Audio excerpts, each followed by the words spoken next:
Okay, good evening, everybody. Thank you for joining. Before we start, tonight's learning is in the merit of all the Jewish people, wherever they may be, especially those on the front lines, those that are being held captive, those that need a speedy recovery. And as well, if you would like to sponsor one of these classes, sponsorships are available. You could send us a message, leave a comment, and we will contact you, return your message. Okay, let's get started. This year is a leap year in the Jewish calendar. Tonight is not Purim. It is supposed to be, it should be Purim if it was a normal year, but tonight is not Purim. It is called Purim Katan, which we'll explain in a minute what that is. So before we get into what tonight is, what is special about tonight, we'll first start with why is there a leap year? What is a Jewish leap year? So the Jewish people were commanded. It's the first mitzvah. The Jewish people were commanded as a nation. Before they could have the Exodus, they had to know when was the Exodus going to happen. So then, if you want to know when, you have to know when the months are. You want to know where the months are, you have to know when the moon is, because the Jewish calendar goes by the moon. So God said to Moses, and this is in Exodus 12, verses 1 and 2. God said to Moses and Aaron in the land of Egypt, HaChodesh Hazel Lachem, this month shall be for you Rosh Chodashim, the first of the months. So that was the month of Nisan. And it says, Rashi says that God showed him how to look at the moon, and you see the birth of the new moon, it's a new month. So the Jewish people then knew that today was the first day of Nisan, and in 2 weeks, and the 15th day of Nisan would be the Exodus. Now, the only issue is with a lunar calendar is that there are only 354 days in a lunar calendar. Okay, if you do 12 times 29 and a half days, there is not 30 days in a lunar cycle. There's only 29 and a half approximately. So you end up having 354 days. But so what's the issue? The issue is that we also have the Jewish calendar is not completely lunar; it's partially solar. We'll go to Exodus 34:18, and the Torah tells us, "Eschag amatzos tishmor." You shall keep the festival of matzos. Shivas yamim tochal matzos. For 7 days you shall eat matzos. Asher tzivisicha, as I commanded you. L'moed chodesh ha'aviv, in the designated time in the spring. Ki b'chodesh ha'aviv yatzasem mitzrayim, because it was in the spring that you left Egypt. So God says that the month of Nisan is the month of the spring, and that Passover has to be in the month of Nisan in the spring, because that's when the Jewish people left Egypt.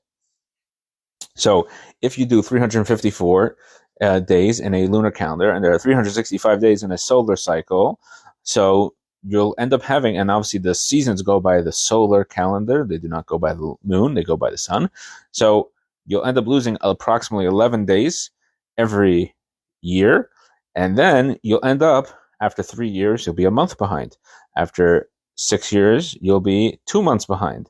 And eventually, Passover will be in the winter, it'll be in the fall, it'll be in the summer, then it'll be eventually back to the spring after a cycle of, you do the math, how many years it'll take to get all the way back.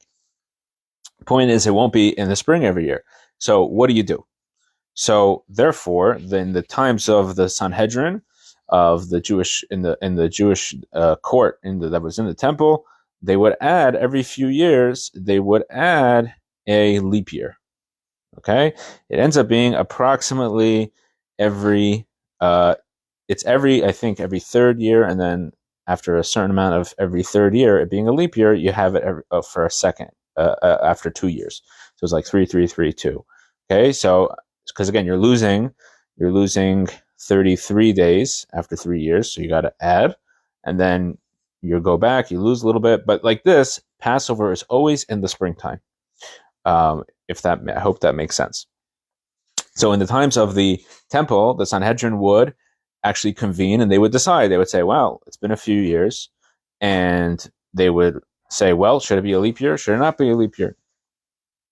And they would convene and they would make a decision that this year would be a leap year. Now, the way it works, if I might not have explained it well, but the way it works is that in a leap year, it's not like in the solar calendar. A leap year is that every few years, and I believe this year we have a February 29th every 4 years. But in the way it works in the Jewish calendars, you put a leap month. It's not just a leap day; it's an entire month. In the Hebrew, it's actually called a Shana Me'uberet, which means a pregnant year, because it had, like a pregnant woman has an extra amount of takes up an extra amount of space. So to the calendar, it's 13 months instead of 12 months. So you'll end up having in this year, you'll have about 380 something days, depending on if you could be about 3 or 4 different amounts. So this year this way we catch up, and Passover will be once again in the spring. So Passover is going to be approximately 17 or 18 days past where it was last year, and then next year it'll be 11 days earlier than it was the year before. Okay, so it goes, you lose 11, and then all of a sudden it's 17 days ahead. Okay, now once the Sanhedrin was no longer convening in the Great Court in Jerusalem, they set up a set calendar. Like I said, it's a 19-year cycle, and every 3 years approximately, sometimes it's 2. They also set up the calendar in a way that it's no longer based on testimony of when the new moon appears. In times of the temple, the Sanhedrin would actually convene every month, and the Jewish they would accept testimony from witnesses, and then the witnesses would say, "Yes, I saw the new moon." The rabbis would ask them, "What does it look like?" And if they accepted the testimony from 2 witnesses, then they would declare a Rosh Chodesh, a new month, and that eventually was no longer possible when there was no longer a Sanhedrin, and the rabbis made a set calendar that was we've been using for the past close to 2,000 years. Now, in the set calendar, it's based on an approximation. So we approximate how often the new moon will be, and based on that, you set up a calendar. So it doesn't work exactly, but every other month it's 29 days, 30 days, because again, it's 29 and a half days it takes for the moon to go around the earth, or the earth to go around the moon, depending who you ask. And then so it's 29 days, 30 days, 29 days, 30 days. Sometimes you'll have 30, 30. Sometimes you'll have 29, 29. But it's pretty set, and certain months are certain amount of days. Certain months are always 30. Some are always 29. Sometimes they could be either or. Okay, so that's the basic idea. And again, because this whole idea of this month is in order that Passover should be in the spring, then obviously you're going to do it. If you're going to convene and decide, you're going to do it based on Passover. So it's always going to be the month before the month of Passover that you're going to add a leap month. I'm sorry. So the rabbis will convene in the winter time and say, well, based on the however they would calculate the when is the spring going to come based on the solar calendar. And then based on that, they would decide whether there would be 1 Adar or 2 Adars. That is the month before Nisan. That's the month before the holiday of which Passover, the month that the holiday of Passover is in. Okay, so so we have 2 Adars. Now, in Adar, we have a holiday called Purim, which should be, tonight is the 14th day of Adar 1, the first Adar. So the question is Purim tonight, or is Purim in 1 month from now? So, of course, you have 2 Jews, you have a few opinions. So the rabbis debated this in the Talmud. This is in the Talmud Megillah. That's the tractate that discusses the laws of Purim and the laws of reading the Megillah. So when do you read the Megillah? In other words, when do you celebrate Purim? So the first rabbi, Rabbi Shimon ben Gamliel, says you do it. I'm sorry, the first rabbi was, I apologize, Rabbi Eliezer. He says it's read in the first Adar, and Rabbi Shimon ben Gamliel says that it is read in the second Adar. Okay, what's the reasoning for each one? So Rabbi Eliezer says, well, you have an opportunity to do a mitzvah, you shouldn't let it pass by. So since we shouldn't let a mitzvah pass by, so therefore it should be read. We should read the Megillah and celebrate Purim as soon as possible. Versus Rabbi Shimon ben Gamliel says, no, we want to connect the one redemption of Passover to the redemption of Purim. So therefore, we put the Purim holiday closer to Passover as compared to farther by putting it the previous month. So tonight, and the Talmud says, the law follows Rabbi Shimon ben Gamliel, and therefore tonight is not Purim. However, it's called Purim Katan, the mini Purim. So the question is, what is done on this mini Purim? If it's a mini Purim, maybe do we do a mini Megillah? How does it celebrate it? So in the code of Jewish law, this is discussed. In Orach Chaim, that's the law is discussing regular life, day-to-day life, 697, as follows. The 14th and 15th days of Adar are days of Adar 1, are days in which we do not recite prayers of penitence. That means we don't ask God for forgiveness, meaning on Jewish holidays is a special time, a happy time, so we don't talk about our sins. So we don't do that on this day. And we do not recite the psalm of God answer us in the day of our pain. That's a psalm that we say on days during the week. And we do not do that on this day, on the 14th or 15th day of Adar 1, because again, it's a happy day, and eulogizing and fasting are also prohibited. So we know what we don't do. So that is what the Beis Yosef, Rabbi Yosef Karo, writes in the Code of Jewish Law. Now the Ramah, Rabbi Moshe Isserles, in his glosses on the Shulchan Aruch, on the Code of Jewish Law, says as follows. So now we know what not to do. He says, what should we do? He says as follows. Some say that one must increase in joy on the 14th day of Adar 1. However, this is not the custom. Nonetheless, one should try to have a more lavish meal to satisfy the stringent opinion, as it said, and a person with a cheerful heart always has a feast. So Rabbi Moshe Isserles, the Ramah, the great Ashkenazi codifier, he says that it's always a good idea to have a meal, and therefore we should add in joy and to satisfy, at least add in our meal, to have something a little bit more than a regular weekday to satisfy the opinion that says that we should make it like a real holiday. Okay, so that's where we get to of what is so special about tonight and tomorrow and Shabbat as well, because just like Purim has 2 days, because in the days of Purim, the Jewish people were fighting on the 14th. They finished fighting on the 14th and 15th day of Adar, the 14th day in the entire kingdom of Achashverosh, and on the 15th day in the capital, where the forces of Shushan, where the forces of Amalek, the forces of Haman were stronger. It took them an extra day to wipe them out. So the rabbis established that the 15th day is celebrated as Purim in cities like Shushan that are walled cities like Jerusalem, etc. Okay. So again, we celebrate these 2 days, and again, we add in some sort of feast and some sort of little bit of extra than a regular weekday. All right. So getting back to this, we're going to talk about a very interesting and fascinating discourse that was given by the previous Lubavitcher Rebbe in 1920, where actually it was not 1920, I apologize, it was 1927.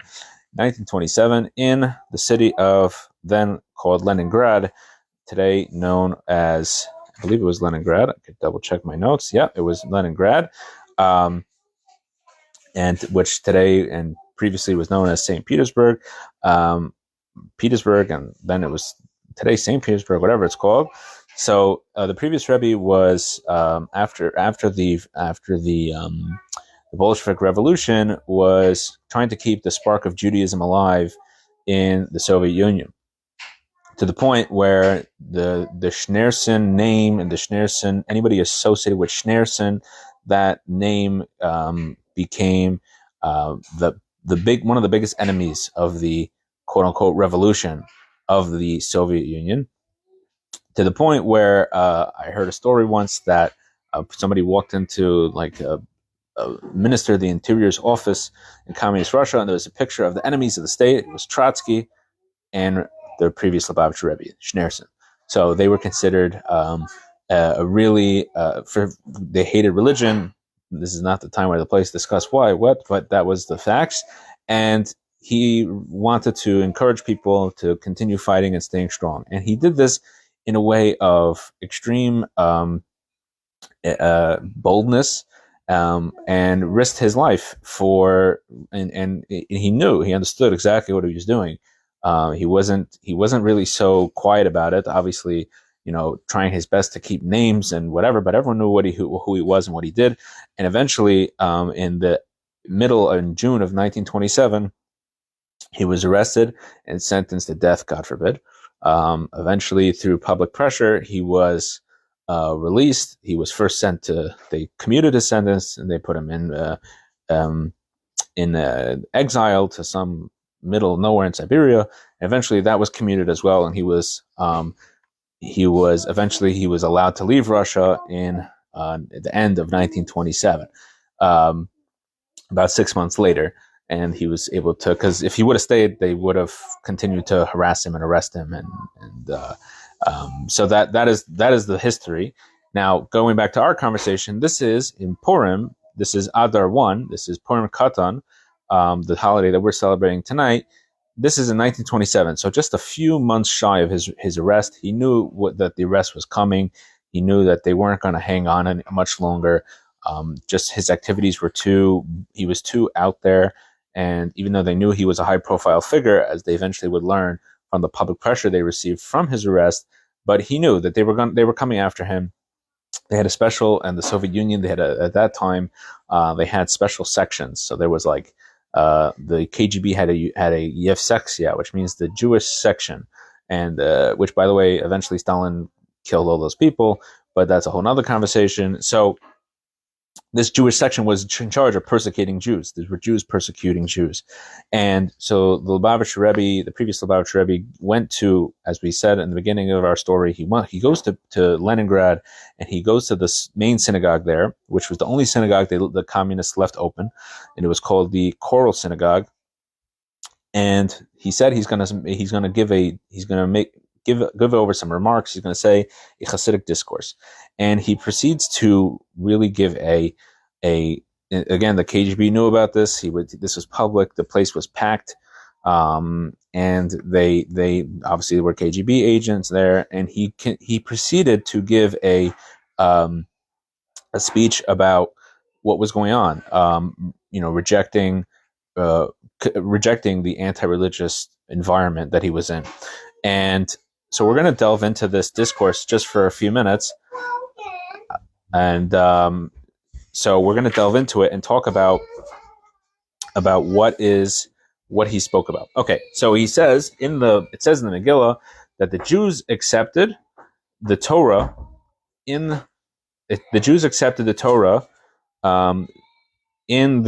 what they had already begun. That's what it says in the Megillah. The Jews accepted what they had already begun. So the Talmud explains that what does it mean they accepted? It means that until the times of Purim, the Jewish people never fully accepted the Torah.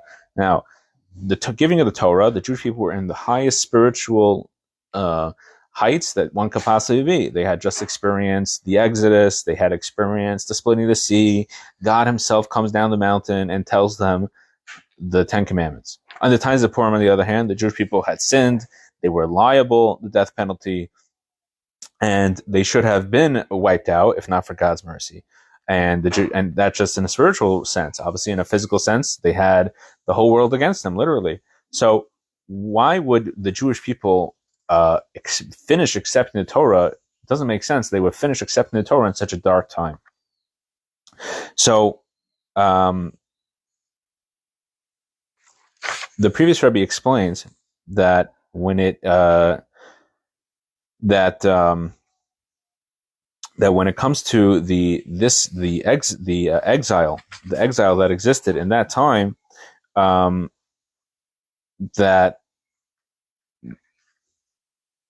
not only, like we said, not only was it a physical exile, but it's also a spiritual exile. Now, the Talmud tells us a story. Actually, the Medrash tells us a story to illustrate this point about how bad the spiritual state of the Jewish people, how in peril they were. In other words, they weren't just being persecuted for the fact that they were Jews, but they were being persecuted for their observance of the Torah. So, the story was I'll say the story as quickly as possible. But basically, after Haman gets a decree against the Jewish people signed, he was so happy. Mordechai finds out, and Mordechai right away runs towards the Jewish children. He sees a bunch of Jewish children leaving school, and he runs over to them. And Haman, this is his mortal enemy, Mordechai. He wants to know what's going on. So he follows him. He's curious. Why is Mordechai following these Jewish children? And Mordechai asks these Jewish children, what did you study in school today? And one child asks him, fear, I learned the verse, Al tira mipacha pisom, which means do not fear from sudden terror and from the cataclysm of the wicked when it comes. The second child says, I read today with this verse, take counsel and it will be negated. Speak something and it will not stand as God is with us. That is from Isaiah. The third one said, until old age I am he, and until gray hairs I will bear you. I have done, and I will carry, I will bear, and I will rescue. So these three verses are referring to the fact that you shouldn't, again, first one, you shouldn't be afraid of a sudden terror. Number two, that God is with us. And the third one says that no matter what, whether I'm old or young, I'm going to take care of the Jewish people. So Mordechai starts to laugh. He viewed this as a prophecy. So Haman says, "Why are you laughing?" He says, Mordechai responds, "It is over good tidings which they apprise me, that I need not fear the evil designs that you counseled against us." So Haman says, "Okay, that's your attitude. I'm going to strike the children first." So Haman comes the next day, and or a few days later, whatever it was, and Mordechai gathers 24,000 Jewish children. That's a lot of kids. And he's studying with them and he's praying with them. And he, I think actually 22,000. Okay, doesn't matter. 22, 20, 24. It's a lot of Jewish children. And these Jewish children, they knew that they were going to be killed by Haman. So they decided that they are going to fast. They're being led to death. What's the point in eating? Let's be in a high spiritual state. And their mothers came and says, please eat something. Haman's going to kill you. And they said no. And the Medrash tells us that they were crying, and the cries reached the throne of God, the Kisei HaKavod. And God says, what is this noise? These lambs, goats? And Moses comes to the throne of God and says, no, these are the Jewish people.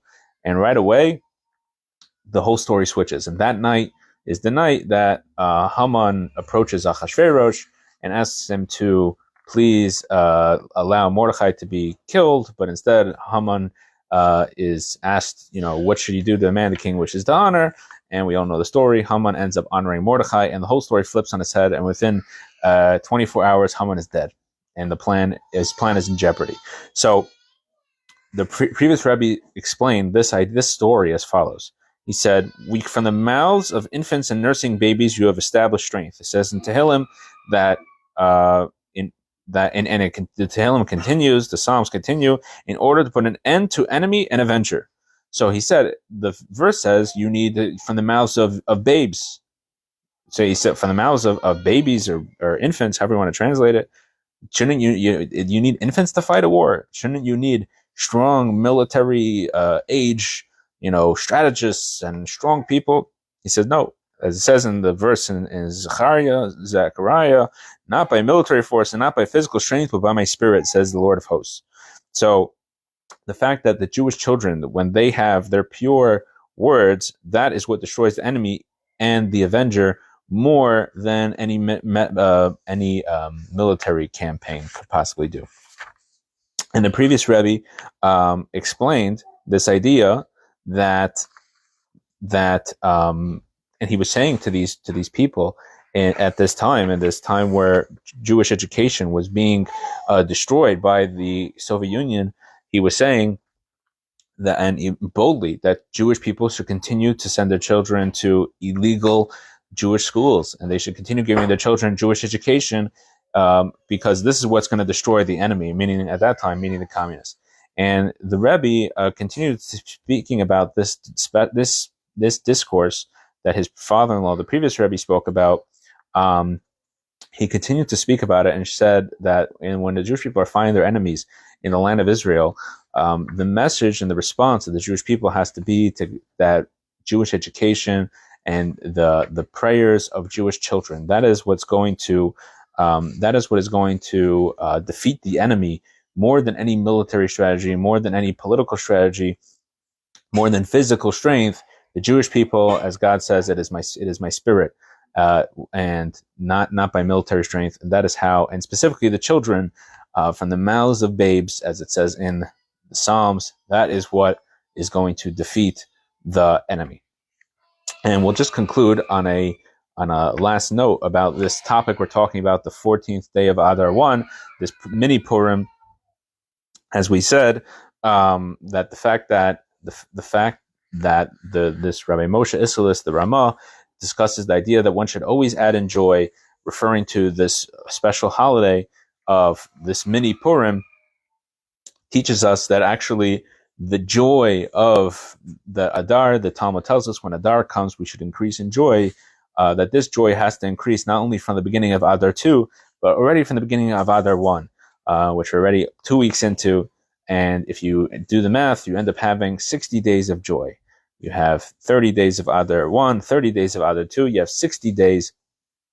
Now, there's a Talmudic expression that in 60, when you have one drop of milk that falls into a pot of meat, if it's more than 60 times the amount, it becomes nullified. Anything that could possibly make the food not kosher is nullified.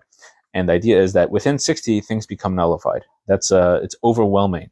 So the joy of Purim, of Adar, and the joy of Adar 1 and the joy of Adar 2 together, you have 60 days, surely can nullify any sadness, any negativity in the world through us increasing in joy for 60 days straight. And that means every day we have to increase in joy. It doesn't mean, literally getting up and dancing, but to be inner joy, to realize that we've been chosen by God to do what God wants, to do His Torah, to do His mitzvahs.